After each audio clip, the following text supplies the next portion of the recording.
Everybody, it's Melissa McGarvey, and I have something that's on my mind lately, and I definitely wanted to share it with you because I believe that it applies to more areas of life than the way that I learned it.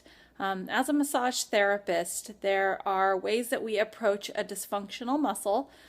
Sometimes when someone has an injury, it is very temperamental, it's very tender, and we can only use the lightest of touch. And so, though it requires patience, we have to just feather touch the muscle and keep working into that area until it will allow us in to do some work. And sometimes you never do get to go very deep to work on that muscle. It can still be very therapeutic, but you never go, beyond, some of the more superficial layers to work.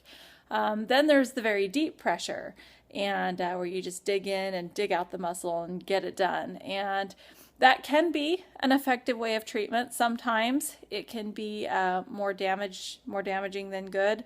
A lot of times it will leave a muscle tender. Sometimes it'll more susceptible to injury, especially if you are pushing through and trying to force the muscle to do what it should when it's fighting back. A lot of times it will jump out of the way or push back on you or quiver or do things that are pushback, sign of pushback. And if you force it through it, you may get the muscle to comply, but almost always there will be some damage done, and people will feel that the next day. And then there's what we call a place of ease, and I call that the therapeutic sweet spot. And that is where you are patient, you apply the right pressure to the muscle, allow the muscle to then work back and let you in. It's a very interactive way of treatment where you are playing off of the muscle and the muscle in turn plays off of you. When you find that sweet spot, the therapist does not feel like they're working very hard, even though they are accessing the very deepest layers of muscle tissue. The receiver also does not feel like they're not sensing your effort. They don't feel like you're working really hard to put that pressure in. And a lot of times they're not in pain while you're doing it. And many times that is the very most effective way to apply massage treatment to someone who has an issue with a muscle, is finding that place of ease. It takes intuition, it takes patience, it takes listening to the other person's body and your own, and really developing that sense of what you're hearing, in a sense, in the muscle tissue. And the reason I wanted to share that is because in life, I feel like pursuing that place of ease, I think that that's a life concept that can go into other areas.